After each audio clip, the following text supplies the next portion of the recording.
So much. We're glad you could make it.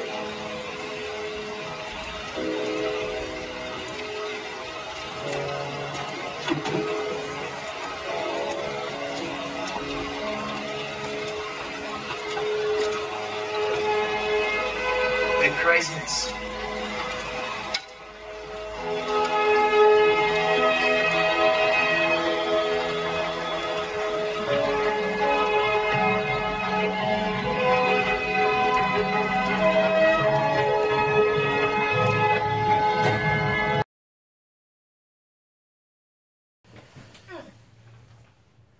Ladies and gentlemen, boys and girls, comic fans of all ages, welcome to part 2 of Suicide Squad discussion, starring, well, not Sally. Fire Engine Red, not Sally. No, and Shirley. Shirley. Yes. Not Shirley. Don't call me Shirley. And Red Shirt Dude. I always die every episode. I was going to say, are you going to be dead? Yeah. So, since this is part 2, we're going to repeat a little bit more. We're going to have spoilers, and we quite possibly may have a little foul language. So get your ears ready for a little discussion. So, quick recap of part 1, in case you didn't actually watch it and you're just tuning in because you love my Flash shirt. We talked about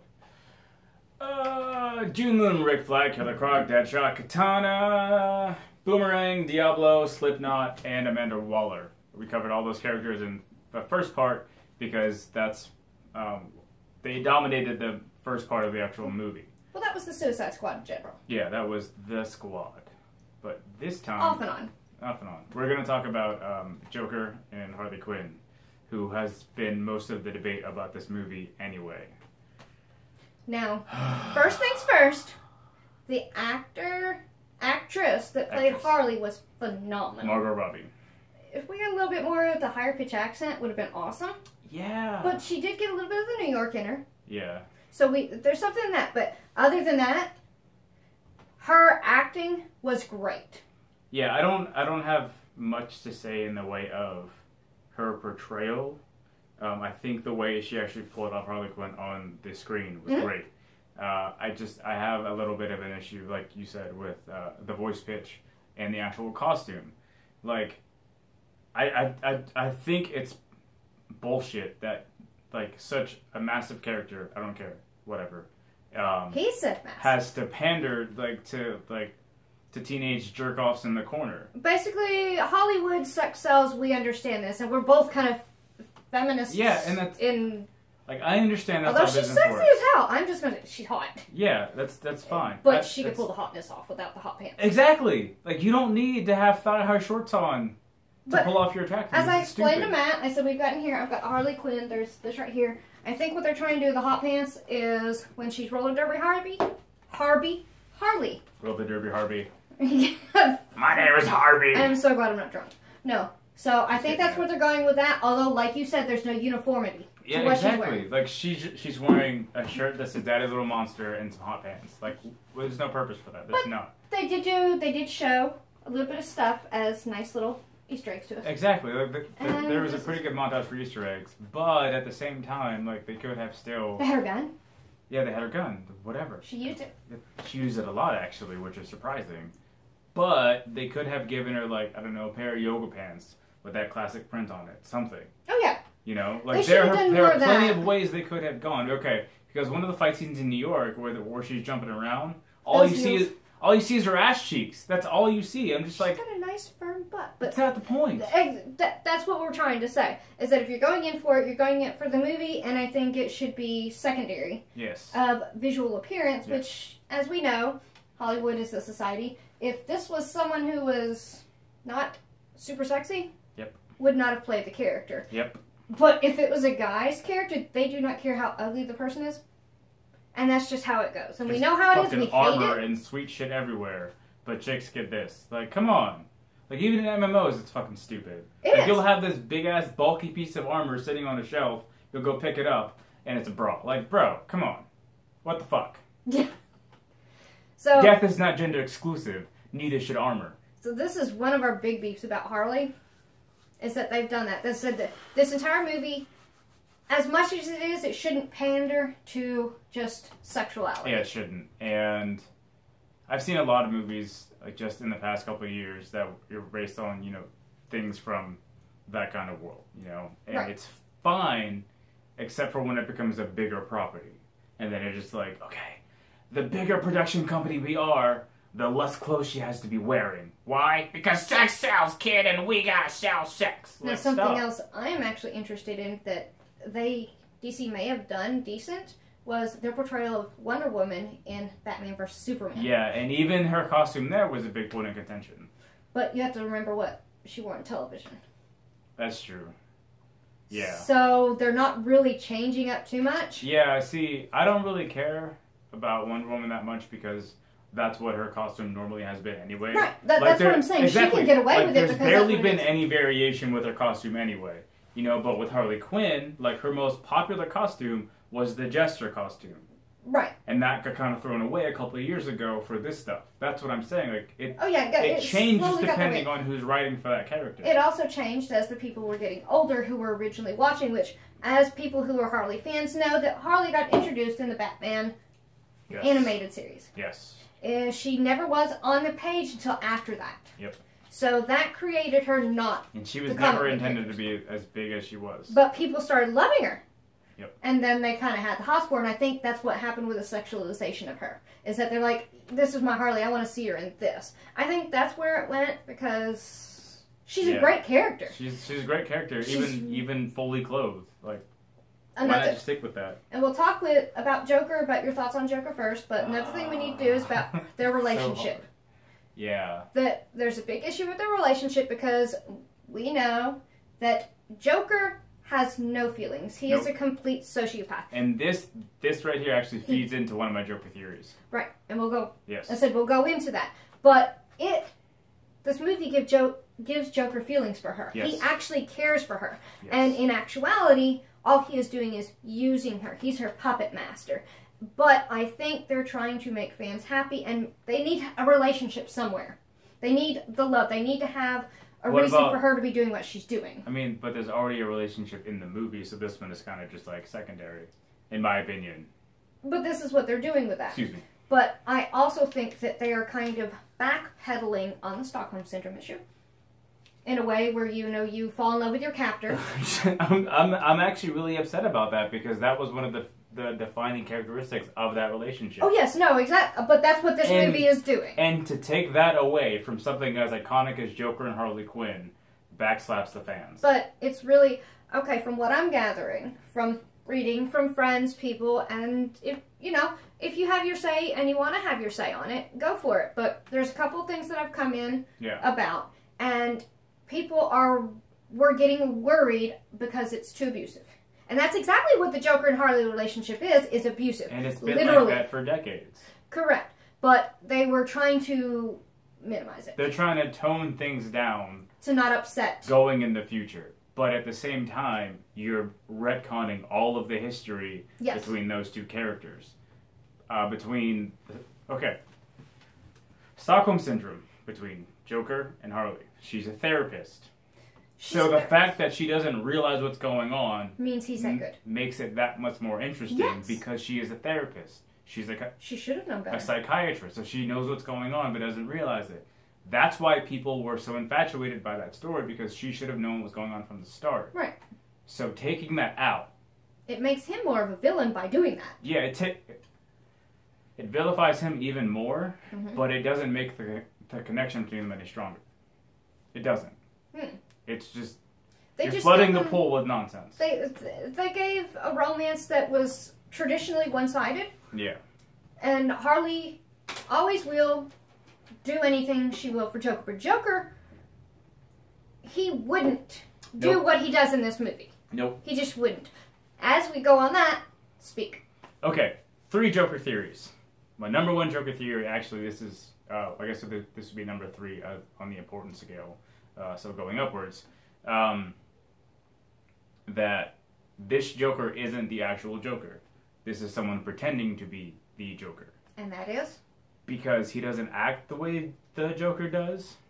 He pretends to actually, I guess pretend is a strange word in this scenario, but he cares for Harley, whereas the previous Jokers just thought she was someone to be used like a tool, like she said earlier. He's not a true sociopath. Yeah, he's not truly, like he's actually there. Like, he knows what he's doing. And the Joker would just do things because he wanted to. He didn't put any forethought into it. He was he was just like this crazy person who would just kind of go into the world and just blow things up. Or I'm bored, so let's get Batman riled up. That's pretty much what the Joker does. That's the Joker. But this Joker, like, actually plans things, and he never actually had plans this Joker plans. I'm not quite sure. Like I said, he went with the whole club scene with Common. Well, I don't even know his character, and I apologize. At least I know the actor. Yeah, I don't know who that or was supposed to be rapper. either. But he does this to get the game.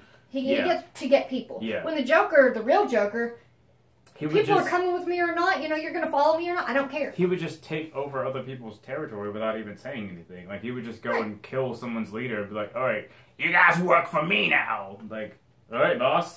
And this is something that I've brought up. And this is something that I know I've had, I wouldn't say discussion, but I was hearing that I don't quite see it as that. He's wearing too much bling. Yeah. He's playing all that, and I say, personally, I think that he's doing what it takes to get what he needs. He is not actually materialistic. And this feeds into, I guess, this is kind of like my main theory about the Joker. Right. This Joker, Jared Leto's Joker, is actually Jason Todd, who got his ass beat, almost killed by the Joker.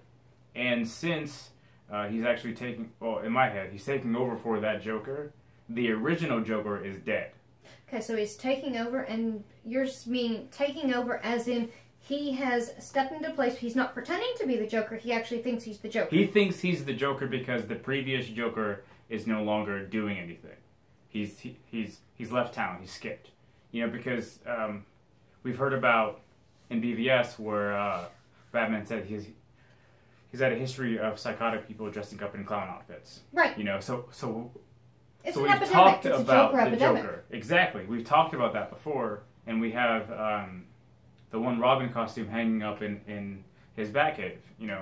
So there's already some kind of story there, and I think this Joker is just playing a part in the full story the rest of DC movies are going to tell us. Because this Joker we have now isn't acting like any kind of Joker we've ever seen, like by any comparison. And actually, if you check out MatPat's video on the Film Theorist, which I'm going to send a link down below so you can read it as well, or watch it as well, it's his comparison between this Joker, Cesar Romero, Jack Nicholson, and Heath Ledger. As if this Joker is the same as one of those three. And he explains it. It's all a kind of big clusterfuck of details. But yeah, I think the Joker we have now in Jared Leto is actually Jason Todd taking up the Joker mantle because the previous Joker skipped town or was killed. And to say that, knowing that it is that Jared Leto actually did a well performance. Yes. For that. Yes. So if you have taking that into account, exactly. If you think that this, it's not the Joker you were expecting. Yes. This is one of the possible reasons because he did a great job of performing that. So if you think about that theory as being true, this theory makes his performance amazing as a brand new Joker that we haven't seen before. But if you think it's any kind of continuation as the Joker crown, it would make no sense. You're going to be kind of let down because this Joker kind of feels like a pretender. But then knowing Leto, he's a method actor just like Ledger was, so it would actually make sense if he obsessed over a specific Joker. Yeah. So okay. Just like in the Batman Beyond, that was kind of a Joker virus going around, or like a DNA implant, something like that. And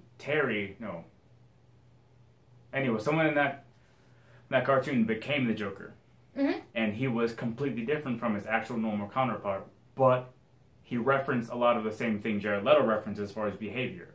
So you had those tales. Yeah, those tales. Look, so the Joker Jared Leto portrays is a lot like the Joker from Batman Beyond. A lot like it, but that's because I watched that cartoon growing up. So, but yeah. So there's the Joker pretend theory and the was Jason Todd. So 2 theories. Guess it kind of blended together. You had said possible 3. Was there a third one, or are we making this third one up? No, I mean, like, there was a third one, but I kind of just blended 2 together. Okay, that's what I wanted to make sure on yeah. that one. So, our basic breakdown on thoughts. Harley and Joker. Harley and Joker in the movie, phenomenal. Yeah. They're not what you expect them to be. No, not by any but standard. But take them how they are. Actually, her personality is Harley's personality. Yeah, her personality is all there. I'm not going to deny that at all. But his personality, if you go on theory, is all there. But if it's not part of that theory, yeah, then he studied the wrong Joker. Yeah. So he's a little bit more emotional. There's an entire rainbow of Jokerness going on in one character. It feels like he's trying to capture all the best parts of other Jokers. Which is a possibility. But with my theory, I think it makes a lot of sense because he's trying to portray a lot of the best crime bosses of Gotham City while being his own crime boss. Right. Does that make sense? He was literally she was doing the crime boss thing. Yeah, he felt like a lot of, not Maroni. Roman Sionis. Oh, I was going to say what? Because Sionis was just always tossing money everywhere. Always. No matter what he did, and he was just like, okay, I can buy this, boom. And like with Joker's golden jacket and his teeth and his tattoos, like it just felt like he was imitating all of Gotham's best criminals. But that's why I was saying that I think that was just for him to get what he wanted. That may not necessarily been what he originally was doing. I understand that, and I see what you're saying, but from a personal perspective, even seeing all the Jokers that I've seen, that doesn't make any sense, especially in the way DC makes its villains. It just doesn't make any sense. But you gotta remember... From a personal perspective, that's all. But you gotta remember, DC does not have a big say as much as they should. I mean, I get that. I understand that. But so that's what DC... Yeah, you have your theories, I have mine. Right. But I don't personally agree with your theory. Done. Washed. Tell me what you think about my Joker theories, 1 and 2, about Jason Todd being it, or Jared Leto's Joker being the new but same Joker, if that makes sense. Tell me in the comments below and we'll talk about it. I think that wraps up our Harley Joker not love fest thing. Yeah, I'm still kind of just pissed about it. But hey. I'm not as pissed, but I get everything. Yeah. So, Jen out. I love tacos.